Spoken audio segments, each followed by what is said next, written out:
Hi, I'm Daniel Lucas, and welcome to Book 101 Review. Book 101 is all about the Bookstore Road for the last 40 years. And today I have my special guest. He's a TV producer, novelist, ancient history geek, LGBTQ plus advocate, and the author of the book Primetime Travelers. No other than Mr. Neil Laird. Wonderful, wonderful intro. Thank you very much. Welcome to Book 101, Mr. Neil. And can you please introduce more about yourself? Absolutely. I am, as you already said, quite clearly, I'm a TV producer, which means I work in the nonfiction world. My bailiwick, my experiences doing archaeology, history, mystery shows around the world. So for the last 30 years, I probably made over 1,000 hours of TV for National Geographic, BBC, Discovery Channel, PBS, all of them. Mostly about the ancient world, but some modern stuff too. So the book very much came out of those experiences and then desire to eventually shift from the nonfiction world and to go into fantasy. Mr. Neil Laird, thank you so much for sharing your knowledge and wisdom to the world. What sparked the idea of combining a TV repairman with the ancient world time travel? How does Jared specifically skill set create an expected advantage in a pre-technological era? Very good questions. He's a TV producer. So basically, I took my day job, people who go off to the world and they spend 3 or 4 days in Egypt or Greece or Italy or India, and they think they come back and they tell a story and they know it. And there's a lot of guesswork in that. And, there's a lot of sort of behind the scenes, I wouldn't say cynicism, but kind of behind the scenes work of what it's like to make a film and to tell a history mystery show for American TV. So for years, because I loved history so much, I wanted to kind of have a sense to play with the facts and rather than see all the ruins and imagine what it was like, to take a film crew like myself and whisk them back into the time. So I'd never really done fantasy before. I'd never considered anything about time travel because I was Mr. Documentary guy. All my career was all about the facts and the footnotes and making sure I got all that right. So I think I eventually got to the Primetime Travelers series because I just kind of wanted to have some fun. And I wanted to take all the knowledge I had, but really kind of play with it and put characters that we can relate, a modern TV crew, into the past. The first book takes place in ancient Egypt. And the second book, Primetime Pompeii, which came out later the same year, last year, takes the same film crew back to Pompeii on the eve of the eruption. So the first one goes back to ancient Egypt. The second one goes back to ancient Rome. And right now, I'm finishing up the third book, where it goes back to the Trojan War and your ancient Greece.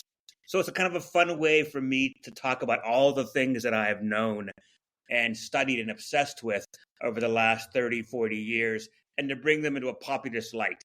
If you don't want the history given to you in factual way, but you want to live vicariously through Jared and his film crew, then that's what this book does. Mr. Whimsical is the key descriptor. How did you balance the light-hearted comedic elements like fish out of the water humor and genuine stakes of survival, romance, and potential historical disruption?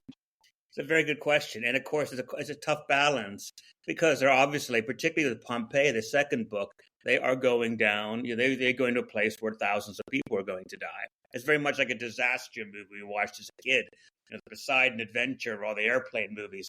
It's this idea of, I don't want to insult the history and the people, but I also know that I want to create that world and make it sort of enjoyable and fun. So by adding the TV crew element on top of it, it kind of becomes whimsical because we can very much relate to, for example, they only go back to Pompeii because the network says, well, the first film was a big hit in Egypt. We want to go bigger. So we're going to double your budget and we're going to make sure you go back with a drone and all the extra special techniques so you can get Vesuvius while it's exploding.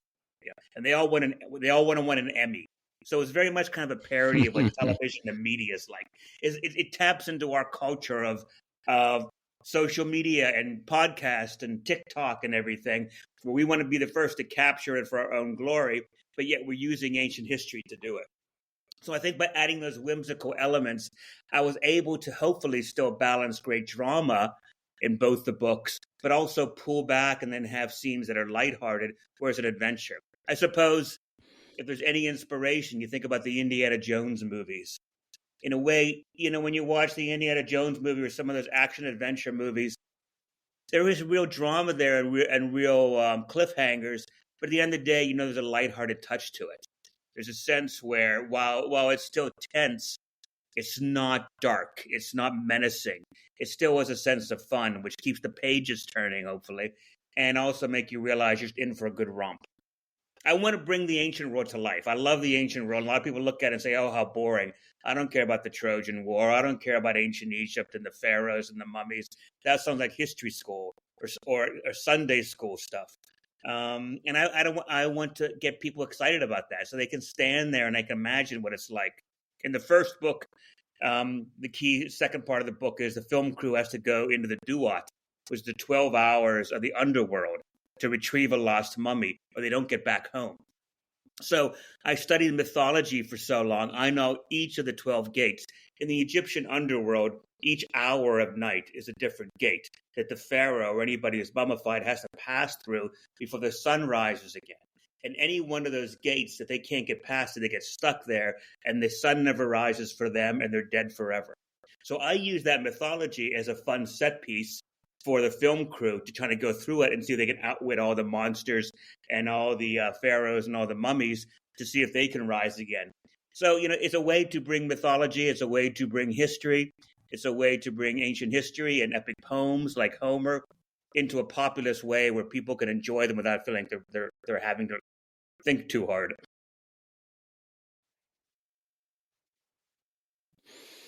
What unique challenges did you explore in developing this relationship within an ancient, often less tolerant setting, while keeping the tone hopeful and romantic? It's a good question. And one of the key things that I brought in both of my books is that I'm a gay writer and filmmaker myself. And I wanted to bring strong, positive LGBTQ characters in it. And one, because I don't see that represented when you go to a movie. You don't see people who are gay or lesbians be just lesbians or gay. They always have to have an issue. It has to be about their sexuality. I just wanted to make them more matter of fact. And one of the reasons I leaned into that was because, to your question, if you go back to these ancient worlds, you will realize in many regards they're much more tolerant. They're much more open to those kind of things than they are today. So the idea of same-sex romance, the idea of labels, those things didn't exist in Greece, Rome, and Egypt like they do today. And the perfect example I give for that when people ask that question is one of my favorite sites I've ever been to. I shot a film about it years ago for Discovery Channel. Is a place in Saqqara in Egypt called the Tomb of the Brothers. And Saqqara is that famous step pyramid. If you've ever seen it, it's one of the earliest pyramids ever built. We're talking 4,500 years old. And this tomb was found in 1964, and Egyptologists then called it the Tomb of the Brothers. But you walk through it, and it's very clearly two gay men who loved each other and were buried together for eternity 4,500 years ago. And the key thing is, it's not a question of just that there was same-sex love. It's also that they were allowed to be buried in the shadow of the king in the elite necropolis, which means it was accepted by the top tier of people there. It was accepted by the society. It didn't matter who you loved or how you thought. And I wanted to bring some of those things into the book too, to talk about how sometimes we think progress is always moving forward. And while we're much more tolerant in some things, we're a lot less tolerant in others. So people tend to think that anyone who came before us is more primitive, that Egypt and Rome weren't nearly as sophisticated as us. But you look at what they built, and you look at how they loved and what they wrote, and you realize it's not true.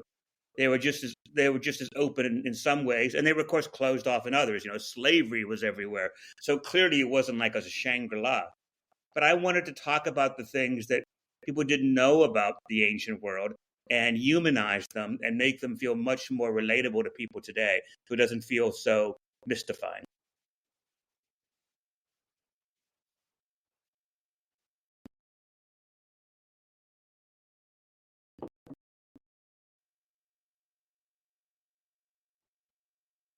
Very well said, Mr. Neil. Very well said.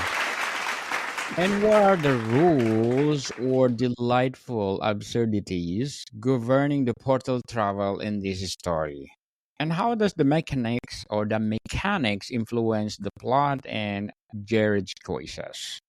Good question. Anytime you write any kind of fantasy, you have to have your rules, and you got to stick with your rules because your readers will point it out to say, "Wait, if they went through time travel this way in this book, how come they didn't do it this time?"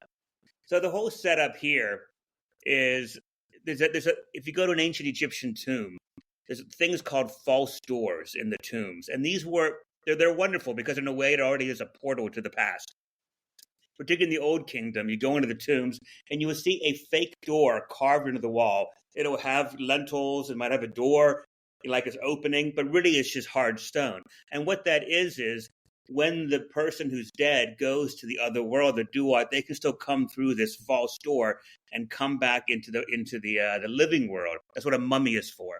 As long as you have a mummy, your body is preserved in the modern world, the current living world, and you can come back and inhabit it. So I thought this was a great way to open up a portal to the past. So Jared meets a kooky old woman in one of the tombs in the first book, based on a real woman actually who lived in a tomb in the 50s called Seti, a British woman who believed she could time travel. I used her as I kind of fictionalized her, but I used her as a way into the book where she introduces Jared to this portal.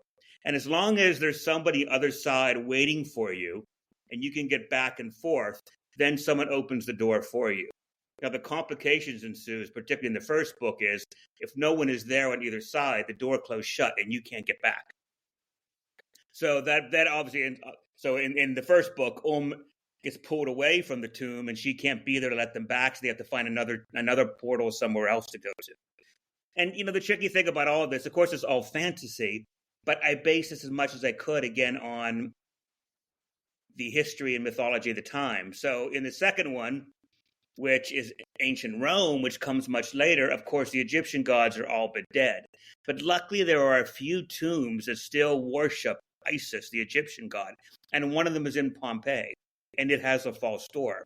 And it was preserved by the eruption. So that made me realize, I can keep my rules alive by have them coming through the temple of Isis in Pompeii. So in the third book, I have to play with that idea again because there is no ancient Isis temple in ancient Turkey in Troy. But you do realize when you write the books, to your question, you have to create a fiction that people can believe in every time. They say, okay, this is how they do it. And you got to stick with that. And that was hard. It took me several drafts to get to that because, again, my mind comes from the documentary world. So it wasn't a natural thing to kind of create something so fantastical. But once I set it in there, then complications and plot points come out of it. It's very much fuel for my own drama once I understand the parameters of how you get in and out of the past.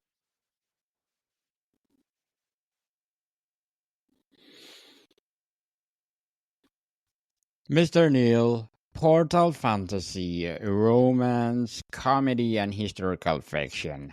That's a lot. How did you ensure all these genres felt integrated and serve the core story rather than competing? Well, many, many drafts, let me tell you. I mean, this is my first book that I wrote when I was 50, so I came to this late. And the one thing I certainly realized very quickly, even though I'd made, I don't know, 150 TV series in my life as a nonfiction, that doesn't prepare you for fiction. It's a whole set of new languages that I had to learn. So there are many, many drafts. And luckily, because I have a lot of creative people in my life that are editors and writers and filmmakers and novelists themselves, I bug them and say, you read this draft, you read this draft. So feedback was very important to help me streamline the story. The first draft, not surprisingly, because I come from a world of history and archaeology, was so much information. People were drowning in it. People say, get to the story. Stop telling me about Ramses the Great and why he was born and raised and how many queens and all this stuff. They didn't care. Get to the drama. And it had to pare back what I thought was exciting and important to a different language of novel writing. And it's not something that comes natural. It takes many, many drafts. But I think once I found character, once I was able to hone in on who my lead characters were, and it was actually an editor. I'd written a previous book that I didn't publish, and my editor was wonderful. And she goes, I really like this book, but the next time, it's the old cliche, write what you know. And she didn't mean it in saying don't write the last book and what it was, but you already have this fantastic story of your own of a TV producer who has been around the world. I have climbed through tombs. I have climbed up on top of Mayan pyramids. I was there when they opened a tomb in ancient Egypt and felt 4,000-year-old wind come out of the tomb that was heated. I have seen this stuff. So she said, write about that.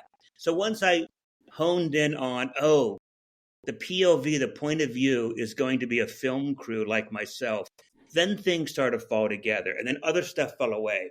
Some of the history fell away. Some of the characters that didn't quite fit, that started cluttering up, fell away.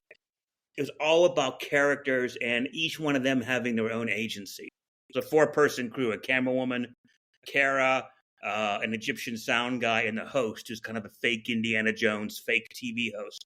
And each one of them has their own agency. So once I knew who those 4 characters were, I could start trimming out the fat and I could find the through line. But that took several drafts. It took several drafts and a lot of trial and error.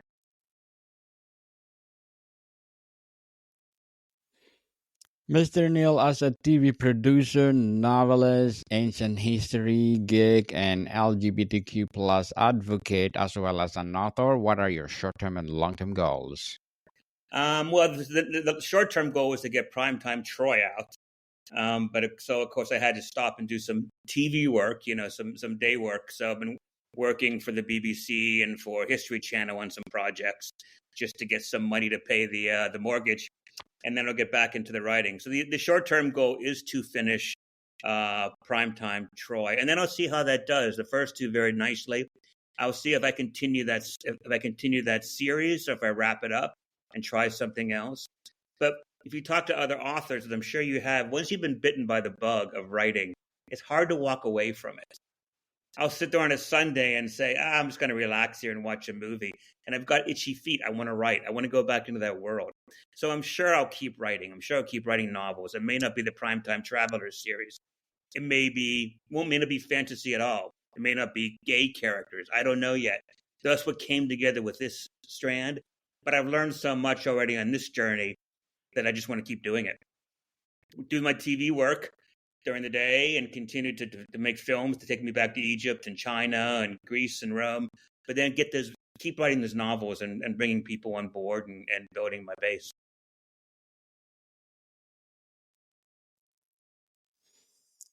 Good luck to your goals, Mr. Neil, and looking forward for more success. And Thank what would be your piece of advice for those people out there want to be an author, want to be a TV producer, novelist, and ancient history geek? I would say 2 things. One is don't wait. Don't wait until lightning strikes, until you think this time is perfect. Whether it's to take that trip and get inspired by what you write, or to get out the computer and start writing the first page. Don't wait, and also don't be afraid to fail. You will fail. Your first drafts will be garbage. The first film you make will be garbage. You may not sell it. You may make $6.50. But did I lose you? You still I there? think Mr. Neil is disconnected, so before we continue our discussion and we will wait for him, we are inviting you people to be or to listen to my other podcast, people, to my other podcast, because my abstract essay is already in 5th season, abstract poetry in 2nd season, and book 101 review in 5th season too. And my comedy 101 in its 2nd season, food 101 in its 5th season as well, geography 101 in its 4th season, and my baby podcast, Law 101, and Mental Health 101. And my love letters is in third season, and my movie 101 review and music 101 in fourth season, and science 101 and sex 101 in its first season. Please listen to them wherever you listen your podcast. So, Mr. Neil, thank you so much for your advice, and let's talk about the or how did you craft Jared's narrative voice to reflect both his modern personality and his bewildering circumstances? Well, that's something that again takes many drafts because you can't accept it very easily. So Jared is very much me in many regards. Jared is very much a young version of me. So finding the voice of Jared was very helpful. Coming out as a gay man, being a TV producer with all the weight of a big production on you, that stuff kind of came easier. But also too, I realized people are going to live vicariously through Jared going back into time. So you have to believe that he's bewildered as well. So that's the thing that I kind of had to keep working on and say, what his reaction going to be to actually stepping through a portal and recognizing that he truly is 3,500 years in the past. And again, there's no right answer for it. I think I just found the good balance where it felt believable, but it was still cheeky enough and still fun enough. Sorry, that still cheeky and fun enough that people want to take that ride.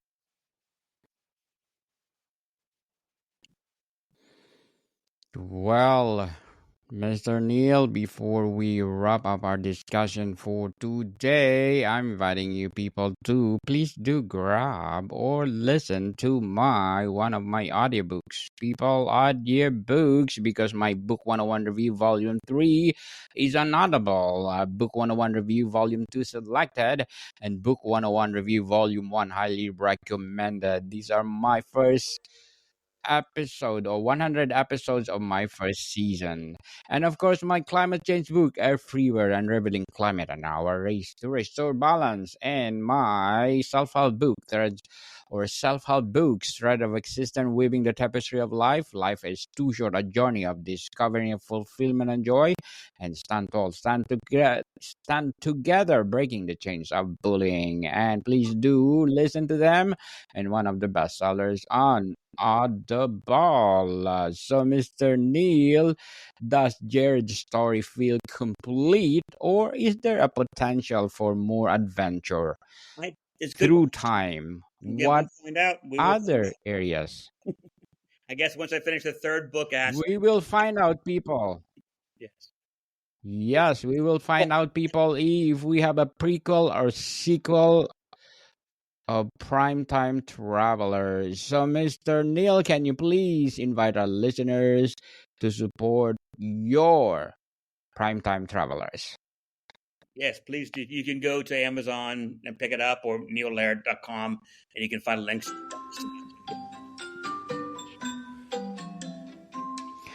Yes, people, I support Mr. Neil Laird, because if you support him, more and more and more empowering books like this to come, more and more TV series to come.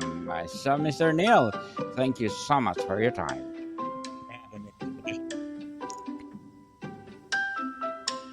More to come, people. See you soon.